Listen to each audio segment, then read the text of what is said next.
மத்தேயு சுவிசேஷம் 24ஆம் அதிகாரம் 6வது வசனம். யுத்தங்களையும் யுத்தங்களின் செய்திகளையும் கேள்விப்படுவீர்கள், கலங்காதபடிக்கு எச்சரிக்கையாயிருங்கள், இவைகளெல்லாம் சம்பவிக்க வேண்டியதே, ஆனாலும் முடிவு உடனே வராது அப்படின்னு இருக்கிறது. 3வது வசனத்தில் இயேசு கிறிஸ்துவை பார்த்து அவர்கள் அடையாளங்களை கேட்கிறார்கள். உம்முடைய வருகைக்கும் உலகத்தின் முடிவுக்கும் அடையாளம் என்ன, எங்களுக்கு சொல்ல வேண்டும் என்று சொல்லுகிறார்கள். அப்படி சொல்லும் பொழுது இயேசு கிறிஸ்துவானவர் 7 அடையாளங்களை அங்கே சொல்லுகிறார். அதாவது 4வது வசனத்திலிருந்து 8வது வசனம் வரைக்கும் 7 அடையாளங்களை சொல்லுகிறார். இந்த 7 அடையாளங்களில் ஒன்று தான் யுத்தங்களையும் யுத்தங்களின் செய்திகளையும் கேள்விப்படுவீர்கள். இந்த யுத்தங்கள் செய்திகள் என்று சொன்னால் பொதுவாக ஆண்டவர் சொல்லுகிறாரா? அதாவது எந்த ஒரு விளக்கமும் இல்லாமல் பொத்தாம்பதுவா அப்படின்னு சொல்லுவாங்க. இங்கிலீஷில் சொல்லும் போது long ago, once upon a time அப்படின்லாம் சொல்லுவாங்க. அதுக்கு ஒரு வரலாறு இருக்காது, எதுவுமே இருக்காது. அதை குறித்து ஆண்டவர் சொல்லுகிறாரா? அப்படி ஒரு யுத்தத்தை சொல்லுகிறாரா என்றால் அப்படி அல்ல. வேதாகமத்தில் அப்படி ஒரு காரியமே கிடையாது. வேதாகமத்தை பொறுத்த வரைக்கும் எந்த ஒரு காரியத்தை சொன்னாலும் அதற்கு பின்னால் அதற்கு ஒரு பின்புலம் இருக்கும், அதற்கு ஒரு வரலாற்று நிகழ்வு அல்லது அதற்கேற்ற ஒரு காரியத்தை கர்த்தர் வைத்திருப்பார். உதாரணமாக இப்போ நோவா காலத்தில் ஜலப்பிரளயம் வரும்போது கூட கர்த்தர் என்ன சொல்கிறாரு? நோவாவுக்கு 600ஆம் வயதாகும் வருஷம் 2ஆம் மாதம் 17ஆம் தேதியாகிய அந்நாளிலே அப்படின்னு பர்டிகுலராக சொல்கிறார்.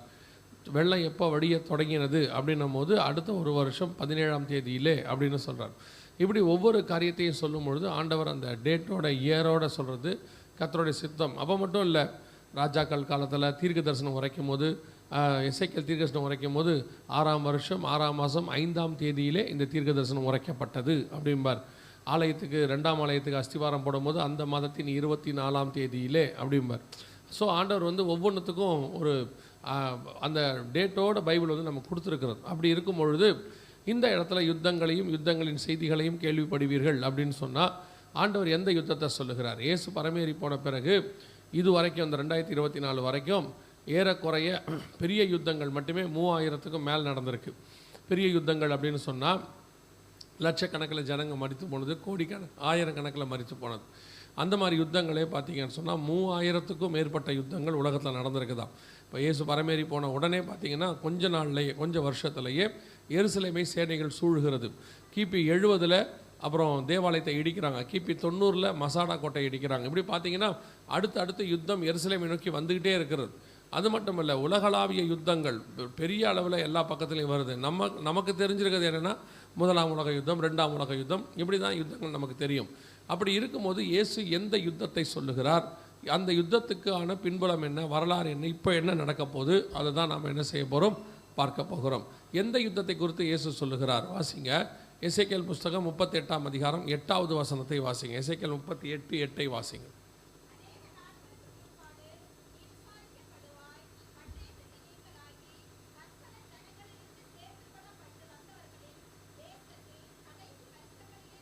கடைசி வருஷங்களிலே நீ வருவாய் அப்படின்னு இருக்கு. அந்த இடத்துல ஒரு யுத்தத்தை குறித்து சொல்லும்போது கடைசி வருஷத்தில் நடக்க வேண்டிய யுத்தமாக அது சொல்லப்படுகிறது. அதே அதிகாரம் 16வது வசனத்தை வாசிங்கள். நீ தேசத்தை கார்மேகம் போல் மூட என் ஜனமாகிய இஸ்ரவேலுக்கு விரோதமாய் நீ வருவாய்.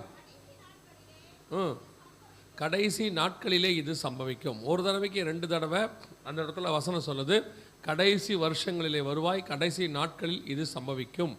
அந்த யுத்தத்தை குறித்து 2 அதிகாரம் 38, 39 இந்த 2 அதிகாரத்திலையும் விலாவரியாக ஆண்டவர் கொடுத்துருக்கிறார். அந்த யுத்தத்துக்கு வேத வல்லுநர்கள் என்ன பேர் வச்சுருக்கிறாங்கன்னா மாக்கோகு யுத்தம் அப்படின்னு வச்சுருக்கிறாங்க. ஆனால் மாக்கோகு யுத்தம் இன்னொன்றும் இருக்குது வேதத்தில். எங்கே இருக்குதுன்னு கேட்டிங்கன்னா 20ஆம் அதிகாரம் வெளிப்படுத்தின விசேஷத்தில் சாத்தான் கொஞ்ச காலம் கட்டவிழ்க்கப்படும். அதற்கு பிறகு அவன் போய் பூமியின் 4 திசைகளில் உள்ள மாக்கோகு கூட்டத்தாரை சேர்த்து கொண்டான். அவர்கள் மனத்தனையாக இருந்தார்கள், பரிசுத்தவான் பாளையத்தை மூடிக்கொண்டார்கள் அப்படின்னு சொல்லி அங்கே இருக்கோம். அந்த மாக்கோகு யுத்தம் வேறு, அது ஆயிடவர்ஸ் அரசாட்சிக்கு பிறகு நடக்கிறது. அது பரிசுத்தவான்கள் பாளையம் எங்கும் மூடிக்கொள்வார்கள். அந்த யுத்தத்தில் இயேசு கிறிஸ்துவின் ஆயிடவர்ஸ் அரசாட்சியில் நடக்கும். ஆனால் இது அதல்ல, இதுலேயும் மாக்கோகு அப்படிங்கிறது தான் வருகிறது. ஆனால் இது கடைசி வருஷத்தில் நடக்கணும். இது யாருக்கு நடுவில் அப்படின்னு கேட்டிங்கன்னா இஸ்ரவேலுக்கு விரோதமாக நீ வருவாய் அப்படின்னு இருக்கும். அப்போ இந்த யுத்தம் என்ன யுத்தம், யாருக்கு விரோதமாக நடக்க போகுது? ஆனால் ஒன்று மட்டும் தெரியுது, கடைசி நாட்களில் சம்பவிக்க போகிறது என்பது மாத்திரம் நமக்கு தெரிஞ்சிருக்குது. சரி, இந்த யுத்தம் எவ்வளோ தூரத்தில் இருக்குது, இதுக்கான முகாந்தரம் என்ன அப்படிங்கிறத பார்க்கும்போது அதுக்கு முன்னாடி சில பின்புலங்களை நாம் பார்க்க வேண்டியது. ஏன்னா இயேசு சொல்லும்போது யுத்தங்களையும் யுத்தங்களின் செய்திகளையும் கேள்விப்படுவீர்கள். யுத்தம் அப்படின்னு சொல்லாமல் யுத்தங்களையும் அப்படின்னு சொல்லியிருக்கிறார், ப்ளூரலில் சொல்லியிருக்கிறாரு. ஒரு சில யுத்தங்கள் சில முக்கியமானது. அந்த யுத்தங்கள் இதுக்கு இன்றைக்கி இப்போ எசேக்கியேல் 38 நீங்கள் வாசிக்கிற அந்த யுத்தத்திற்கு இது எல்லாமே ஒரு ஆரம்ப கர்த்தமாக இருந்திருக்கிறது. அதனிலிருந்து தான் இப்போ இந்த யுத்தம் வரப்போகுது.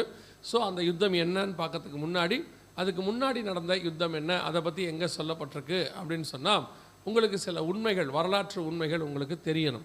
என்ன வரலாற்று உண்மைகள் அப்படின்னு சொன்னால், பல நேரங்களிலே நாம் டிவியில், பேப்பரில், வாட்ஸ்அப்பில் கேட்கக்கூடிய செய்திகள் எல்லாம் உண்மைத்தன்மை வாய்ந்தவை எவ்வளோ தூரம் நமக்கு தெரியாது. அதுவும் இந்த காலகட்டத்தில். முந்தையெல்லாம் செய்தினா டெய்லி நைட்டு 8 மணிக்கு தான் டிவியில் வரும், ஒரு செய்தி தான் வரும். பேப்பர் காலையில் வரும், செய்தி ஒரு 8 மணிக்கு தமிழ் நியூஸு, காலையில் பேப்பரில் வரும். இதுதான் செய்தி. இதுக்கப்புறம் வேறு செய்தியே இருக்காது. ஒரு ஆங்கில செய்தி வரும், அதை நம்ம யாரும் கேட்க மாட்டோம். நான் சொல்கிறது வந்து ஒரு 30 வருஷத்துக்கு முன்னாடி ரேடியோவில், டிவியில் சொல்கிறேன். இப்போ அப்படி இல்லை, நிமிஷத்துக்கு நிமிஷம் செய்தி, அரை மணி நேரத்துக்கு ஒரு தடவை, 15 நிமிஷத்துக்கு ஒரு தடவை ஃப்ளாஷ் நியூஸ் வந்துக்கிட்டே இருக்குது. செய்திக்குன்னு சேனல்களே நிறைய ஆயிடுச்சு. 10 சேனலுக்கு மேலே இருக்குது செய்தி சேனல்கள் அப்படின்னு சொல்லி. அப்படின்னா அந்த செய்தி வரக்கூடிய எல்லாமே உண்மையா, நம்பகத்தன்மை வாய்ந்ததா அப்படின்னா, நேற்று நம்ம வாசித்தோம் ஓசியா புஸ்தகத்தில் 12ஆம் அதிகாரத்தில், நாள்தோறும் பொய்யையும் கேட்டையும் வர்த்திக்க பண்ணி அப்படின்னு சொல்லி. ஸோ வரக்கூடிய விஷயங்களில் பொய்யும் இருக்கிறது, கேடும் இருக்கிறது. இந்த கேடை பற்றி வேண்டாம், நேற்று பார்த்துட்டோம் நிறையா. இந்த பொய்யான செய்திகள் நிறையா வரும். அதில் குறிப்பாக நமக்கு, நம்முடைய பைபிளுக்கு விரோதமாக, பைபிளில் சொல்லப்பட்ட காரியங்களுக்கு விரோதமாக நிறைய பொய்யான செய்திகள் வரும்.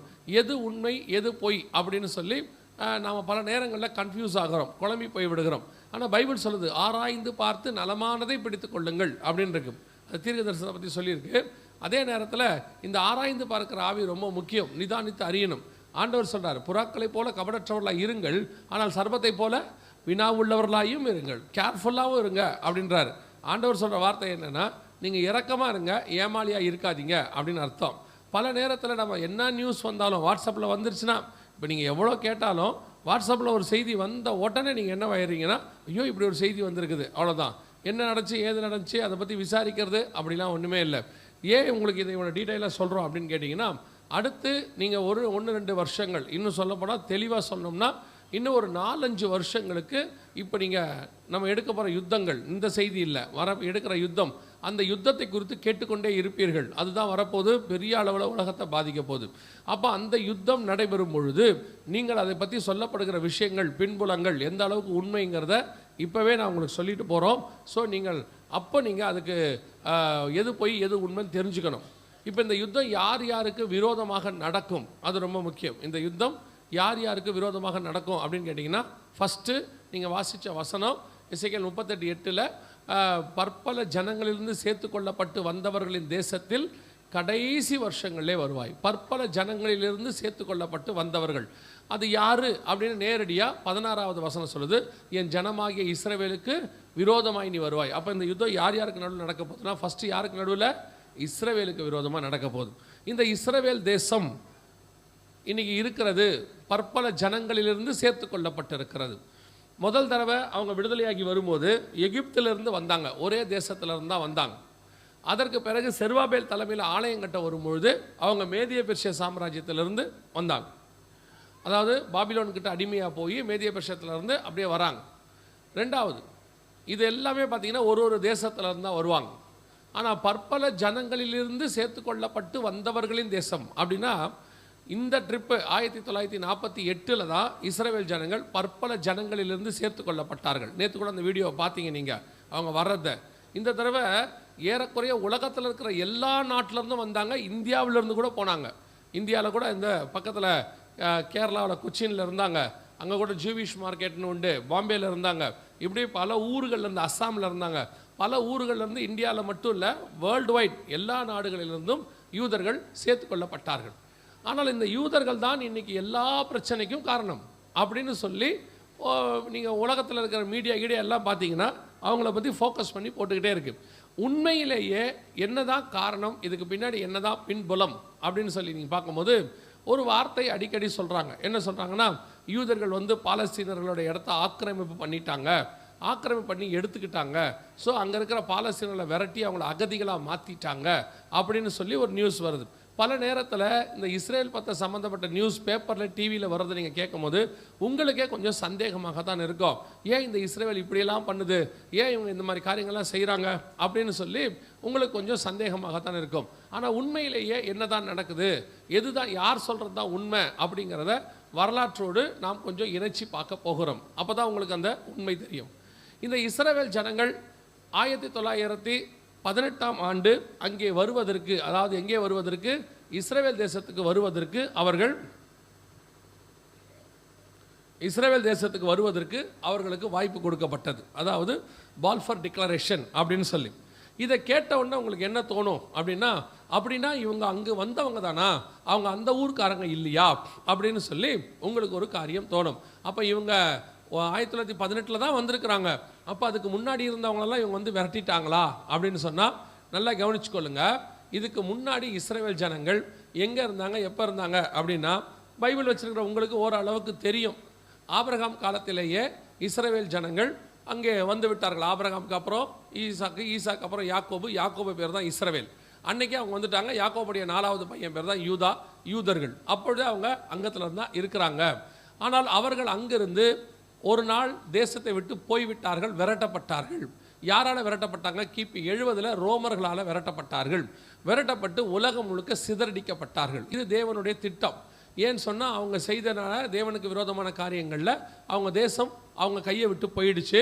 அவங்க அகதிகளாக போயிட்டாங்க. அப்படி அகதிகளாக போனவர்கள் உலகம் எங்கும் சிதறி போய் கிடந்தார்கள். அப்படி இருக்கும்போது ஆண்டவர் ஏசாயா தீர்க்கதரிசன புஸ்தகம் 43ஆம் அதிகாரம் 5-6 வசனங்களை வாசிங்க. ஏசாயா 43, 5-6 வாசிங்க. இருக்கிறேன், கிழக்கிலிருந்து வரப்பண்ணி மேற்கிலிருந்து கூட்டி சேர்ப்பேன், வடக்கை நோக்கி கொடு என்றும் தெற்கை நோக்கி வைத்திராதே என்றும் சொல்லி குமாரனையும் குமாரத்திகளையும் கொண்டு வருவேன் அப்படின்னு சொல்றார். ஏசாயா 43, 5, 6, 7 வசனங்கள்ல அது இருக்கு.